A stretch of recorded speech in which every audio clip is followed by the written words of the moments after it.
Let me say something that might actually change the way you think about your health forever.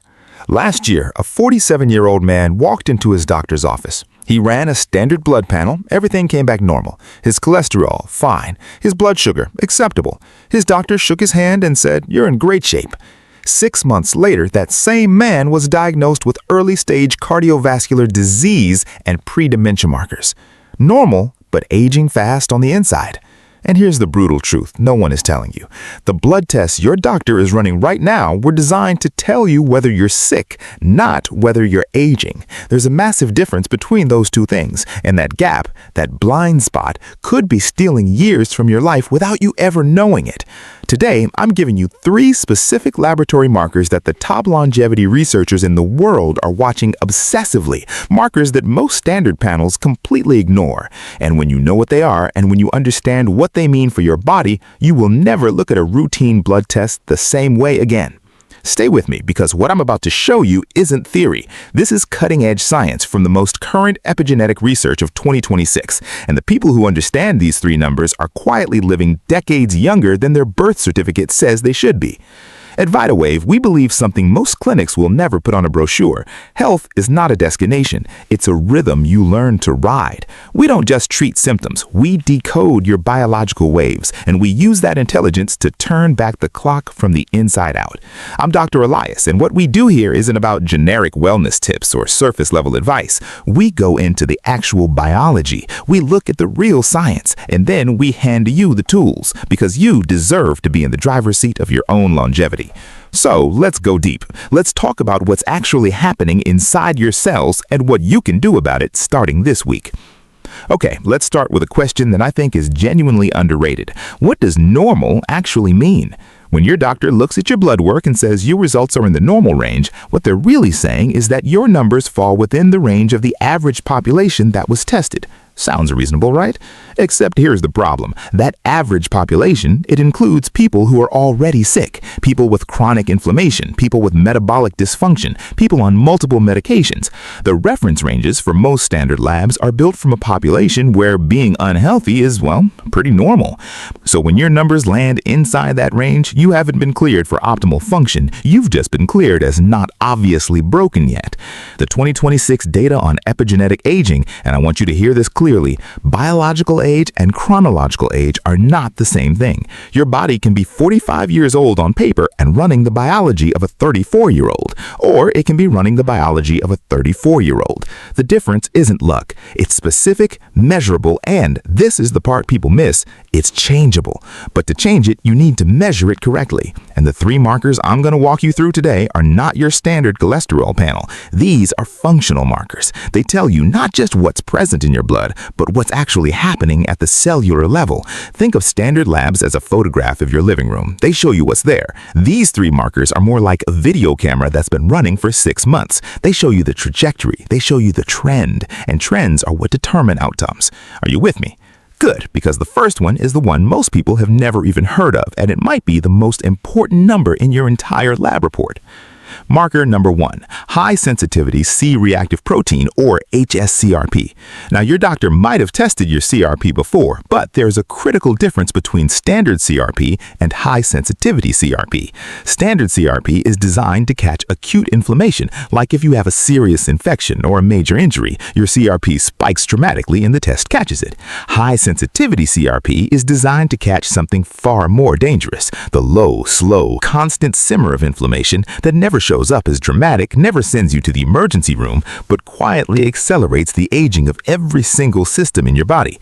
Scientists have a word for this. They call it inflammaging, and it's now considered one of the primary biological drivers of age-related disease, cognitive decline, cardiovascular breakdown, joint deterioration, hormonal disruption. All of it traces back, in significant part, to this invisible fire burning at low intensity for years.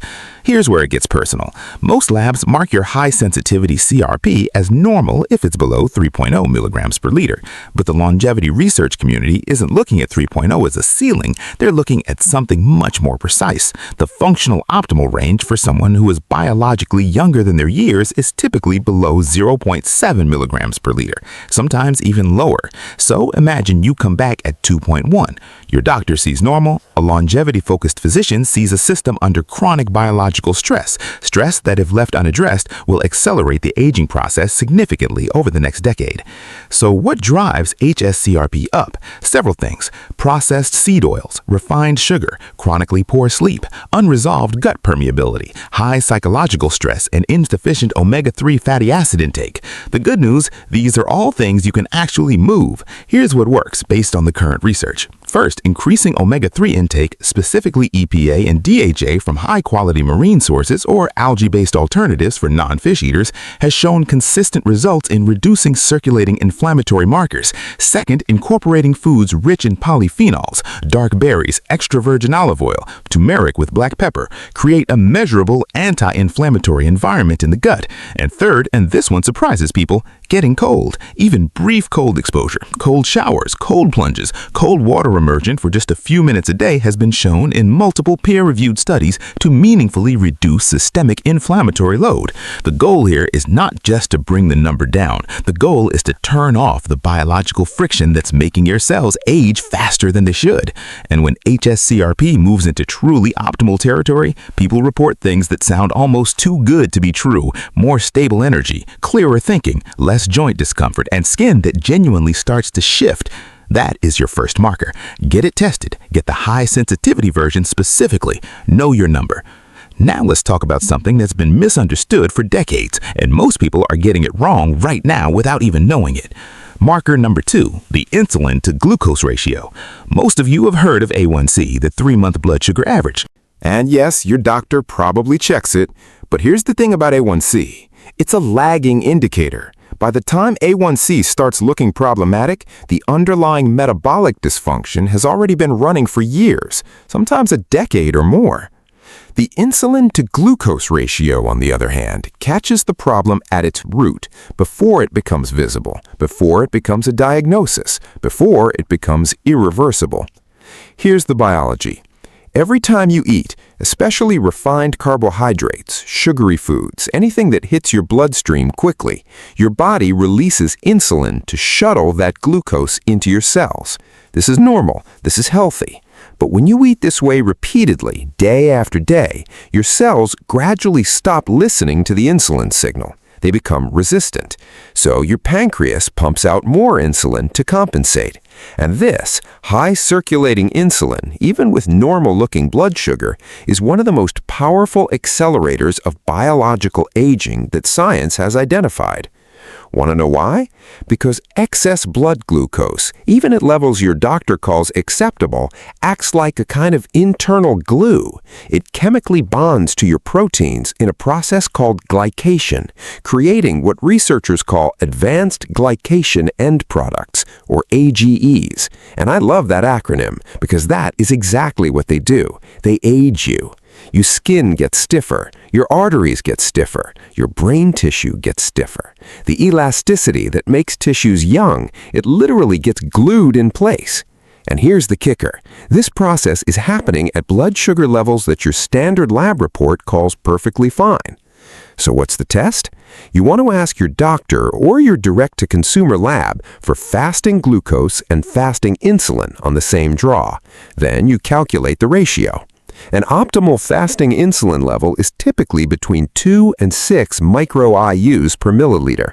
Most people walking around considering themselves healthy are sitting at 10, 15, sometimes 20 or higher, and every point above optimal is years being silently added to your biological age. What moves this marker? Shortening your eating window. Not aggressively, even an 8 to 10 hour window gives your insulin system time to reset. Replacing high glycemic foods with foods that have a lower and slower glucose response. Vegetables, legumes, quality proteins, healthy fats. And something I tell everyone, walk for 10 to 15 minutes after your largest meal. The research on post-meal walking is remarkable. It blunts the glucose spike by up to 30%, which means less glycation, less cellular gluing, and a meaningfully younger biological profile over time. I had a patient, 52 years old, completely normal labs by conventional standards, who brought her insulin-to-glucose ratio from 18 down to 4 in 90 days. No medication, just targeted metabolic shifts. She told me she hadn't felt that clear-headed since she was in her mid-30s. She said her skin looked different, her sleep was different, her energy in the afternoons, which had been crashing for years, was suddenly stable. That's not coincidence, that's biology responding to the right inputs, and her labs proved it. That is what reclaiming metabolic flexibility actually looks like. It's not subtle.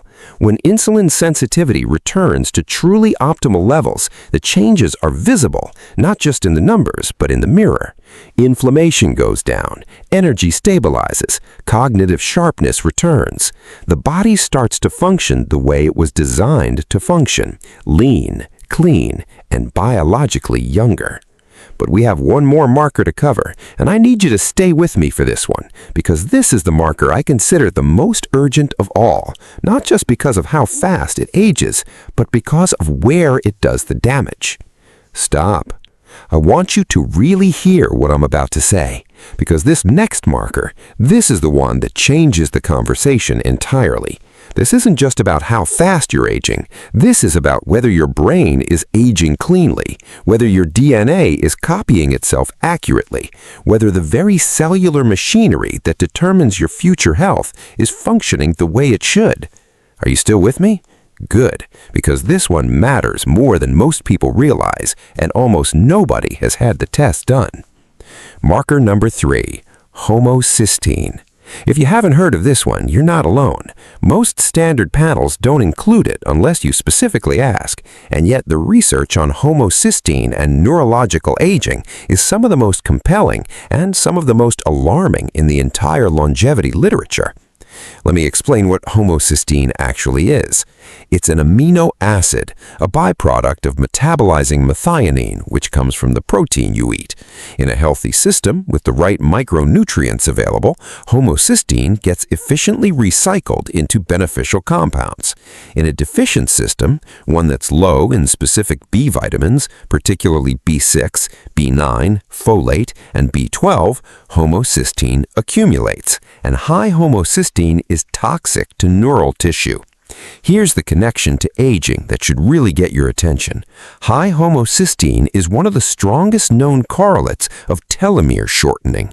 And if you're not familiar with telomeres, think of them as the protective caps on the ends of your chromosomes, like the plastic tips on shoelaces. Every time a cell divides and copies itself, those telomere caps shorten slightly. That's a normal part of aging. But when homocysteine is elevated, the shortening accelerates dramatically. Cells that should divide cleanly start to produce errors. DNA methylation efficiency, which is your body's system of reading and expressing your genes correctly, starts to break down. What does this mean in practice? It means accelerated brain aging, higher risk of cognitive decline, reduced ability to repair cellular damage, and a measurably older biological profile in every system that depends on clean, accurate cell replication, which is, frankly, all of them. Now here's the part that I find almost remarkable, because unlike many biological processes that are difficult to shift, homocysteine responds exceptionally well to targeted micronutrient intervention. Specifically, the methylated forms of B vitamins, methylcobalamin for B12, methylfolate for B9, and pyridoxal 5-phosphate for B6, have been shown in multiple clinical studies to drive homocysteine levels down reliably and significantly. I want to be precise here. Not all B vitamin supplements are created equal. The cyanocobalamin form of B12 that you find in cheap supplements has a conversion step that roughly 40% of the population struggles to complete efficiently due to a very common genetic variant in the MTHFR gene.